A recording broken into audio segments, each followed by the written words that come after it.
Technically, it is not a top 10 matchup, but don't tell Ohio State that. And also, they're not going to pay any attention to the game that proves that Illinois maybe isn't a top 10 team. Welcome to Snap Judgments. He's Jeremy Birmingham. I am Austin Ward. Thanks for joining us on 97.1 The Fan, 10 TV, 10 TV Plus, Apple, Spotify, anywhere. We're getting right into it on a Tuesday in the Woody Hayes Athletic Center. Ryan Day previewing the Illinois matchup. I have been back and forth on this whole idea of throw out the Indiana tape. And then Ryan Day said something that made sense to me, which was throw out the Indiana tape? Which was throw out the Indiana tape. But because of what happened a year ago with Nebraska, who went to Indiana and lost by 100, and then the next week came to Ohio State, who had just been off of an off week and feeling all cozy and casual. The Buckeyes laid an egg, and Nebraska played like a totally different team. There's a little difference here that we've seen Illinois bounce back already from that embarrassing loss at Indiana and went home and beat USC. They handled Purdue like they were supposed to.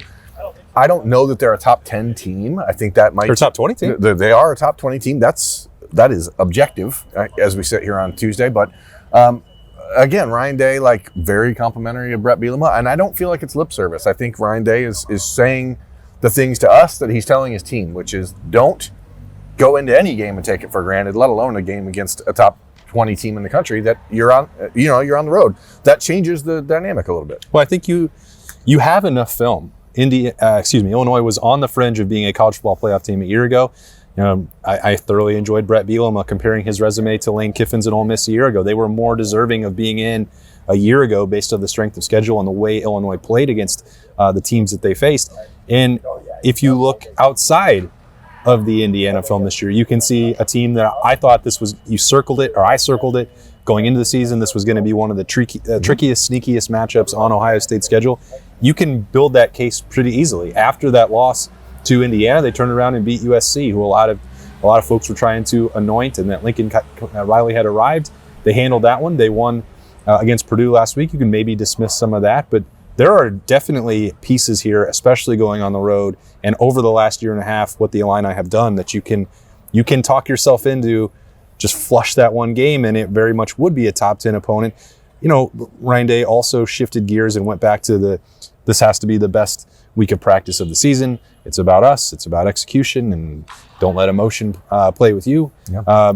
All those things that are hallmarks of Ryan Day, but he was pretty comprehensive and thorough in that praise, and I don't think that he cares at all about what happened against Indiana. And he shouldn't, because they're not playing the Illinois team that played Indiana. They're playing the Illinois team that's playing Ohio State, and it's an interesting road game. It's 11 a.m. local time. These are things that, normally in the press conferences for Ryan Day, when there's a road game coming up, it's like, what's it like playing on the road? No one asked that this year, which is yet. I guess there's still Wednesday night here in the Woody for that to happen. But the reality is... They got that out of the way for Washington. It is kind of weird. It's still only the second road game of Julian Sain's career as a starting quarterback. This season feels crazy, whack, funky, straight gangster max to me. Because... What is it now? Crazy, whack, funky. Straight... Yeah. You don't... From the Humpty Dance? Oh, sorry. No.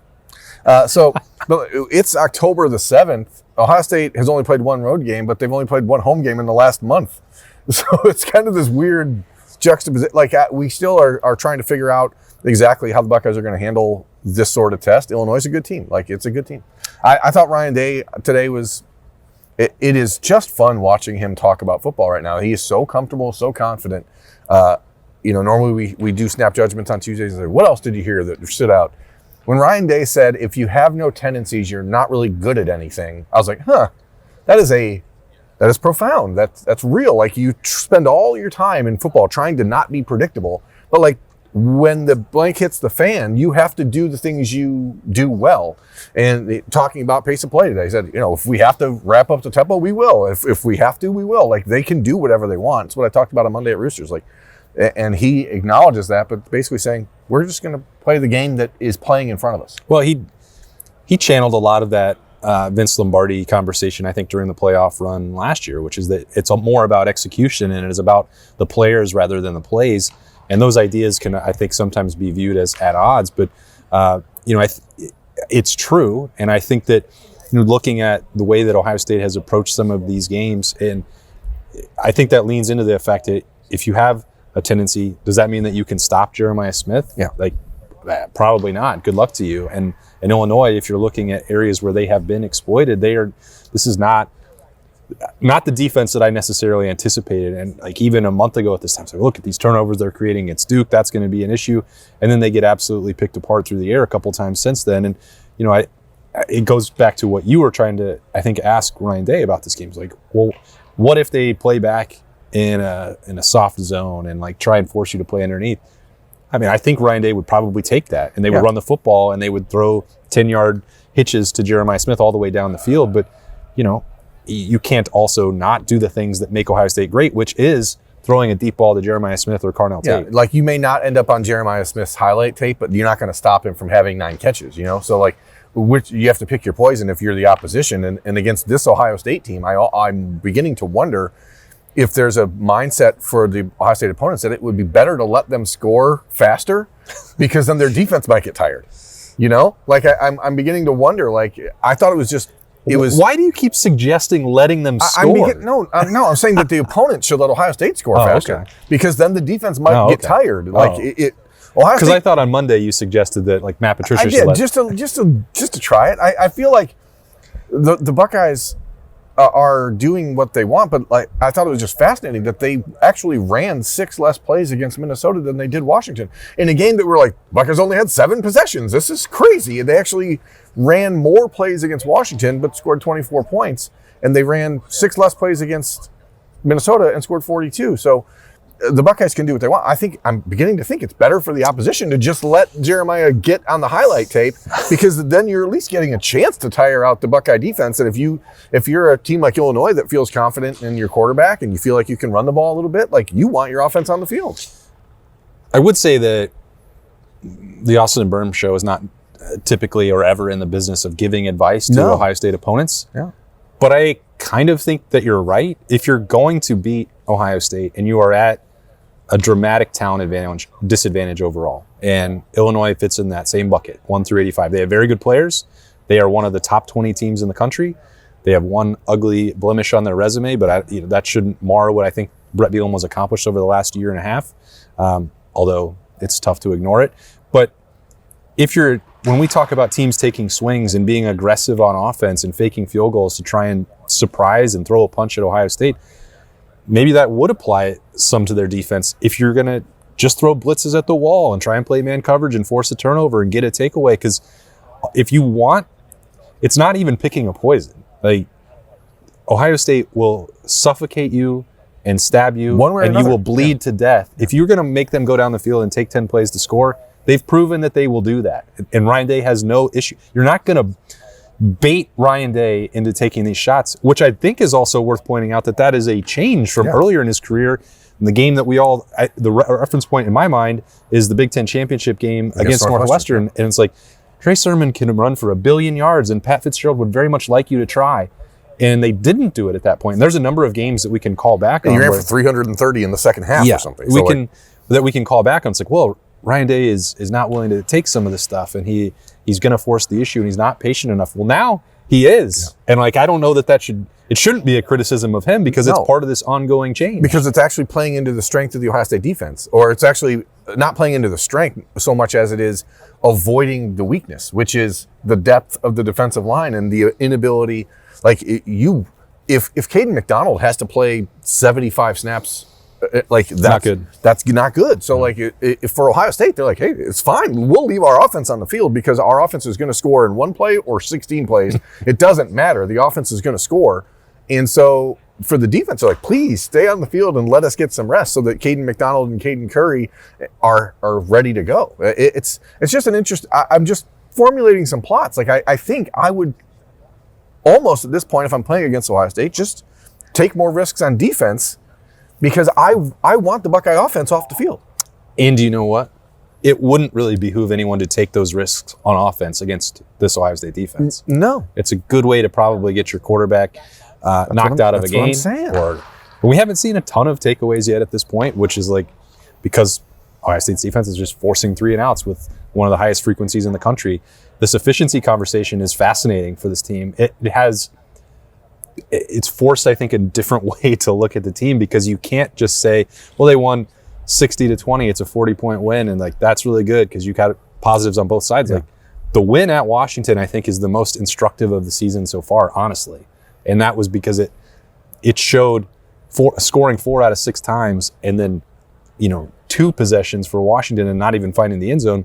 You're going to win every time that way. That's a pretty good formula. And again, to your point and what you and Adam King talked about on the Tuesday morning episode of The Beat on the Austin Birm Show, is that we're just seeing the evolution. We've talked so much about the growth of Ryan Day and the evolution of Ryan Day this offseason, but as a on-field coach, it is light years different than it used to be. So that's where I'm at. I didn't even think you mentioned that.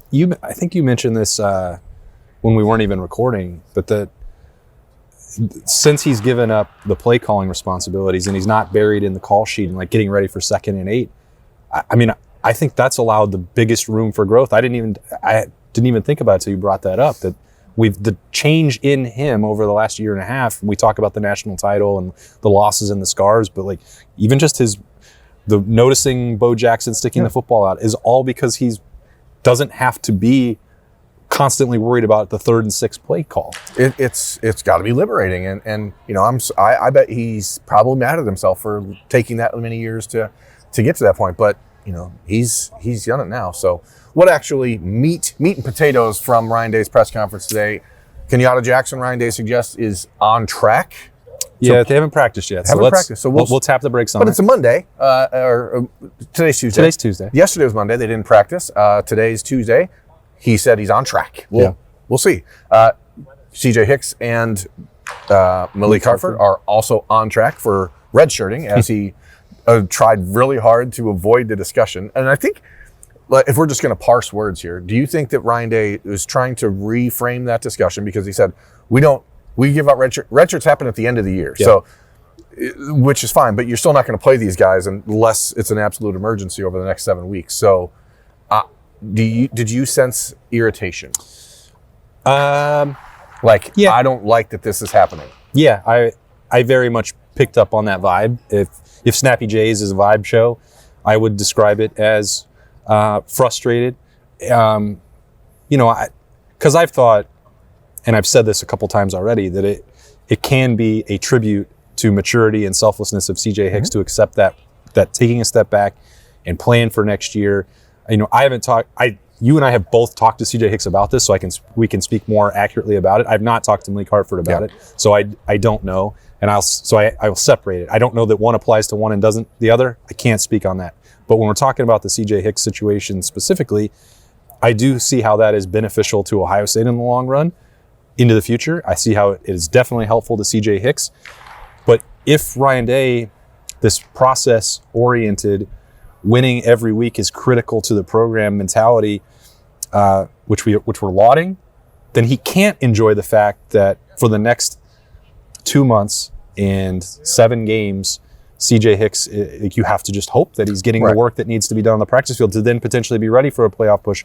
And if game reps are critical and CJ Hicks doesn't have a ton of them, I think that would be a very uncomfortable situation for the coach to be in, even if the logic checks out. And it's no coach in America wants to, heading into game 6, remove 2 pieces of their 2 deep just for fun.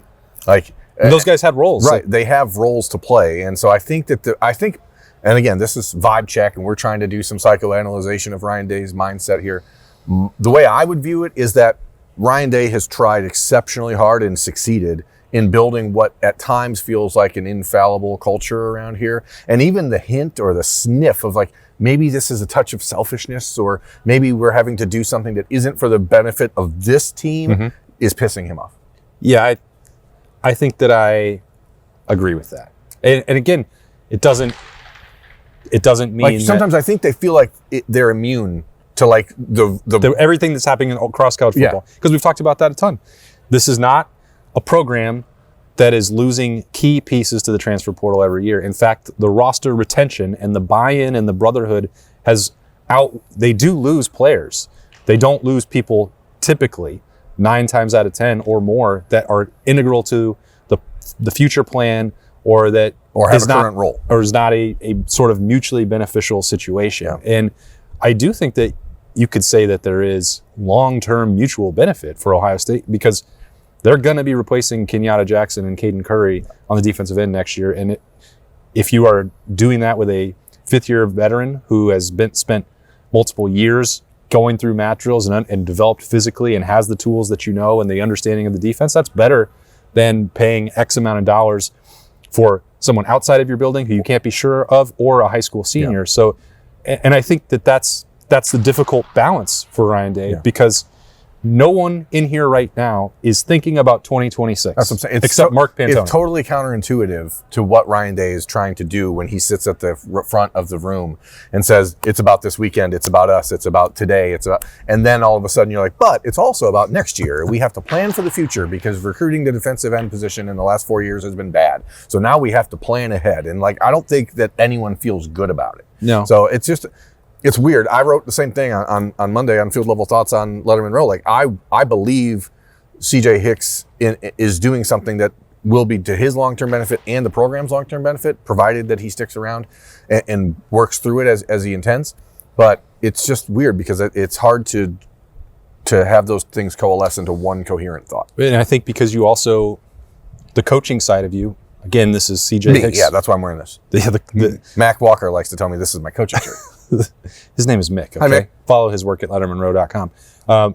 Because the coaching perspective, not yours, for Ryan Day or Larry Johnson, specific to CJ Hicks, has to be, well, if you want to make this move for the benefit of 2026, but also to be ready to potentially contribute in the playoff, which is a benefit that didn't exist throughout the last 100 years of college football, that you could actually do that and then still come back. Well, you don't want him to take these next 2 months off as vacation. And I'm not suggesting that he would. I think the work ethic from CJ Hicks has always been one of the things that people have pointed to. And we've seen him be one of the last people off this practice field, virtually every Wednesday since he arrived here. So, but you have to stay on that point if you want to contribute. But also, you may not have the luxury. If Kenyatta Jackson, which we expect to play on Saturday at this point, Ryan Day's monitoring that. If somebody goes down at defensive end, CJ Hicks has to be ready to play in a game. Because there are ways he can still be helpful. There's still ways that with CJ Hicks and Malik Hartford on scout team, or for the next 2 months, all of a sudden, you're giving your offensive line and your offense a different look, and that you can actually still be helpful. So, we're not, the unfortunate part for what we're trying to do, and we have relationships with these guys, so we can talk to them just quickly and try to get some context, but we don't know what they're doing now. Yeah. So and that's going to be telling about what their long-term plan is, because the way that they practice over these next 6 weeks or 7 weeks before you hit a potentially Big Ten championship game is going to tell us everything that you want or need to know about. Are they actually planning? Are they doing this for themselves to get better here? Or are they doing this to start looking for their next location? And I think that the result or the result here is much less important than the impetus, because the result is going to be what the result is. But why it's happening, I think, is the interesting part. But who knows? It's because it's college football in 2025. Yeah, and it's absolutely ludicrous. Luda. Ryan, one thing I wanted to ask Ryan Day, had we had an opportunity on the notebook on Saturday was night, it about the Illabuk? 'Twas not. Oh. While I am a fan of wooden turtles and rivalry trophies, I don't think anyone here really cares about that trophy anymore. It's not like it used to be where you played a lot. To win a trophy once every 10 years doesn't seem like it's a big deal. I think at that point we should. You don't think that was a really special memory for Ryan Day? I think we should retire the Illabuk, and that's what I'm going to say. This is not a game that plays enough to warrant a trophy of any sort. What if an extra pep talk was required to be ready for the Illabuk trophy? Then I'm all for it. Okay. If you had to actually be like, guys, here's the history of this wooden turtle, and this is why it's important. And James Laurinaitis gets up front and says, we lost to this Illinois team. They could take everything from you. We were number 1 in the country in 2007, and they came into our house and took our turtle.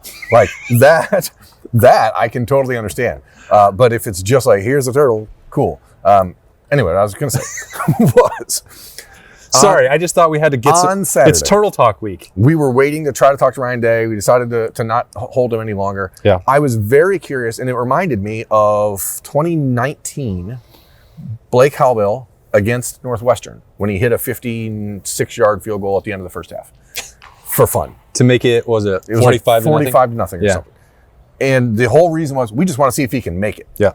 And I was very curious if that's why they, like, number one, it was 3rd and 7 or 4th and 7 from the 35-yard line. The contrast in those situations is pretty stark. I know, but it was like you were down 3-0. Yeah. It's 4th and 7. You're on the 35. Like all year long, we've seen super aggressive Ryan Day. If inside of the 40, just go for it. This defense is so good, it's fine. But then he runs the kicker out there, a kicker who's never made a 50-yard field goal in his career. And then Bill Landis mentioned, you have another kicker on your bench that you actually brought in on scholarship this offseason who has made 50-yard field goals. So I wanted to ask about, like, what's the value of that really? Because in my view, there's obviously upside if Jaden goes out and makes that kick, right? Mm-hmm. Now, what happens if he misses it?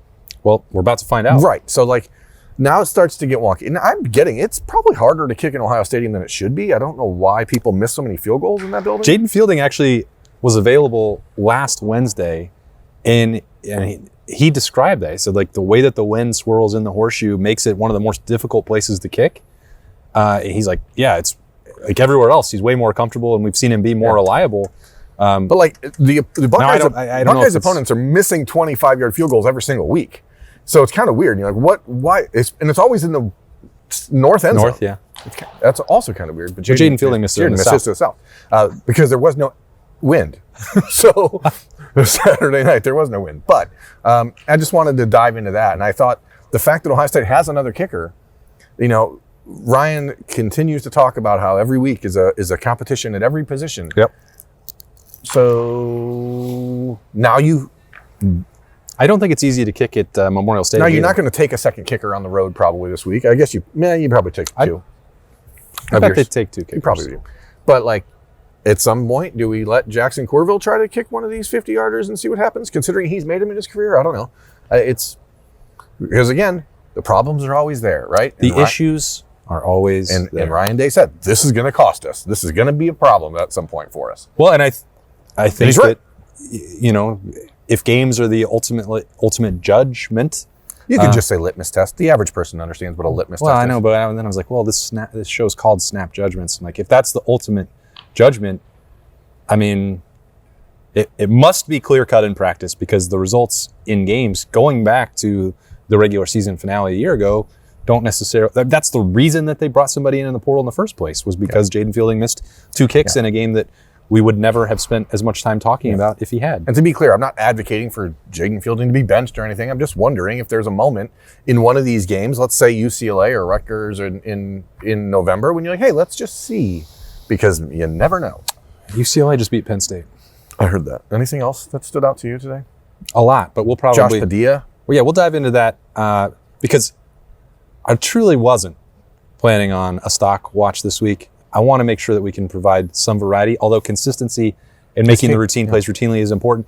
But there were enough new faces that got involved against Minnesota on Saturday night that we have to fictionally invest in college football players. Some of those are guys stepping up. Some of those are other guys sitting out. Yeah, so we'll get into all of that. We'll save some of that conversation for Wednesday morning on the beat. It will be a stock watch, so prepare yourselves. Make sure your get your ticker portfolios are ready. Yeah. Make your adjustments. Wait, do you get your own ticker?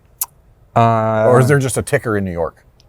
I think you can install one. You can install an app. You can check your ticker. And then you can you can put it on your home screen. And remember, heart health is important, folks. Check your ticker.